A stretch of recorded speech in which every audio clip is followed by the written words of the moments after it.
امت مسلمہ کی کوکھ ابھی اتنی بانجھ بھی نہیں ہوئی کہ لال و گوہر نایاب ہو جائیں۔ یہ سچ ہے کہ کمیاب ہیں لیکن نایاب نہیں ہیں۔ بھارت کے مختلف علاقوں میں مختلف عناوین سے ایسے بہت سے عظیم شخصیات ہیں جو امت مسلمہ کے حال اور مستقبل کے لیے واقعتاً فکر مند ہیں۔ انہی عظیم شخصیات میں ایک عظیم نوجوان عالم دین حضرت مولانا حذیفہ صاحب وستانوی بھی ہیں۔ حضرت مولانا حذیفہ صاحب وستانوی مشہور عالم دین حضرت مولانا غلام محمد صاحب وستانوی کے منجھلے صاحبزادے ہیں۔ بھارت کے عظیم دینی و عصری درسگاہ ازہر مہاراشٹر بلکہ ازہر ہند جامعہ اسلامیہ اشاعت العلوم عکل کوا کے معتمد ہیں۔ آپ کی فراغت جامعہ عکل کوا سے ہی ہوئی اور مکمل تعلیم و تربیت بھی اسی گہوارے میں ہوئی۔ اللہ نے آپ کو فکری اور تخلیقی ذہن و دماغ سے نوازا ہے۔ آپ جہاں بہترین خطیب ہیں وہیں بہترین قلمکار بھی ہیں۔ شیخ الحدیث حضرت مولانا محمد یونس صاحب جونپوری رحمۃ اللہ علیہ نے آپ کے قلم کی تائید و توثیق کی ہے۔ آپ فراغت کے بعد جامعہ عکل کوا میں ہی ایک استاذ کی حیثیت سے خدمت کرنے لگے، لیکن دور بین اساتذہ نے آپ کی قابلیت اور صلاحیت کو جلد ہی بھانپ لیا اور آپ کو جامعہ عکل کوا کے انتظامیہ کا حصہ بنا دیا۔ آپ نے جامعہ عکل کوا کے انتظامی امور میں بہت ساری اصلاحات کی ہیں اور اب ایک مدت سے باقاعدہ آپ ہی انتظامی امور سنبھالے ہوئے ہیں۔ اللہ رب العالمین نے آپ کو ذوق مطالعے سے بھی خوب نوازا ہے۔ آپ اس سلسلے میں اکابر و اسلاف کی یادگار ہیں۔ آپ جس عنوان پر بحث کرتے ہیں اس کے تمام تر لوازمات پر بھرپور روشنی ڈالتے ہیں۔ چونکہ آپ ایک عظیم درسگاہ کے عظیم ترین ذمہ دار ہیں، اس لیے طلباء کی تعلیم و تربیت آپ کا خصوصی مشغلہ ہے۔ آپ اپنی تمام تر فکر و صلاحیت اسی اہم مشغلے میں صرف کرتے ہیں۔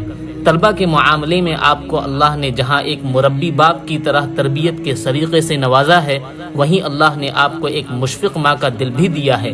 اگر میں یہ کہوں کہ بھارت میں اتنی کم عمر میں اتنی بڑی ذمہ داری صرف مولانا حذیفہ صاحب وستانوی سنبھال رہے ہیں تو میری یہ بات یقیناً سچی ثابت ہوگی۔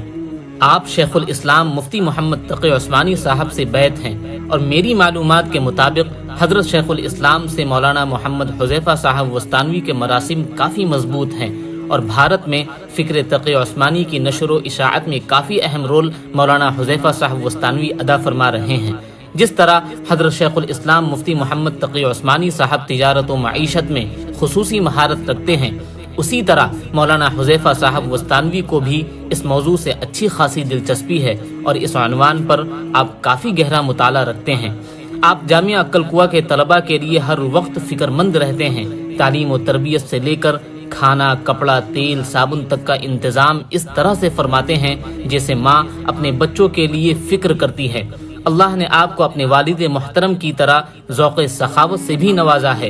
آپ ایک طالب علم کے لیے بلکہ آپ ہر طالب علم کی طرف سے فکر مند رہتے ہیں۔ بسا اوقات طالب علم کی بڑی سی غلطی صرف اس لیے نظر انداز کر جاتے ہیں کہ شاید اسی طرح بچے کی اصلاح ہو جائے۔ آپ بہت اچھے مضمون نگار بھی ہیں۔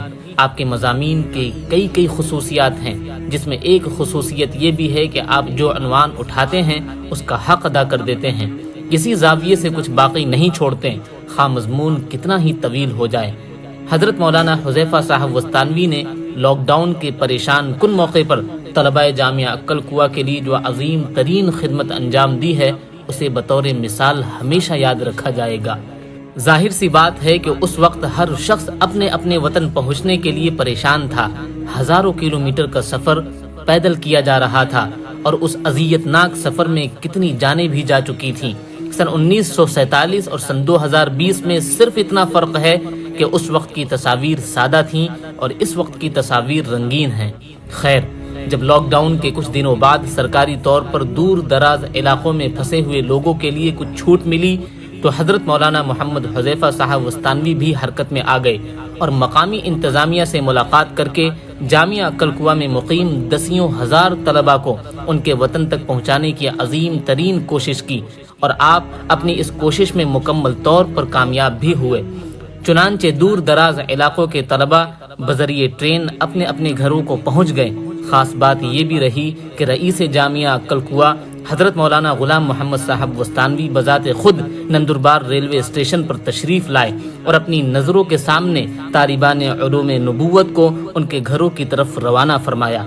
ظاہر سی بات ہے کہ سخت گرمی، مختلف امراض میں مبتلا، بحالت روزہ، عقل کنواں سے نندربار ریلوے اسٹیشن قریب 50 کلومیٹر کی دوری کے تکلیف دہ راستے پر واقع ہے، لیکن مہمانان رسول اللہ صلی اللہ علیہ وسلم کی عظمت کے پیش نظر اسٹیشن تک انہیں پہنچانے جانا، یہ مولانا محمد حذیفہ صاحب وستانوی اور مولانا غلام محمد صاحب وستانوی ہی کا ظرف ہے۔ آپ کی یہ عظیم قربانی ارباب مدارس کے لیے مثال اور نمونہ ہے۔ اس عظیم خدمت کو ارباب علم و فضل کافی قدر کی نگاہ سے دیکھ رہے ہیں، بلکہ مؤقر و مستند و مایہ ناز عالم دین حضرت مولانا خلیل الرحمن سجاد نعمانی نے اسی عظیم خدمت کے حوالے سے مولانا غلام محمد صاحب وستانوی کے لیے دعا فرمائی ہے۔ اس واقعے سے مولانا حذیفہ صاحب وستانوی کی اہمیت و عظمت پر 4 چاند لگ گئے ہیں۔ مولانا حذیفہ صاحب وستانوی کے متعلق جو کچھ بھی میرے علم میں تھا، میں نے اسے واضح کرنے کی پوری کوشش کی ہے، اور انصاف کی بات سیدھے طور پر یہ ہے کہ جو کچھ بھی لفظوں میں ڈھالا گیا ہے یہ تو بس ایک قطرہ ہے، اور اس کے مقابلے میں مولانا حذیفہ صاحب وستانوی سمندر ہے۔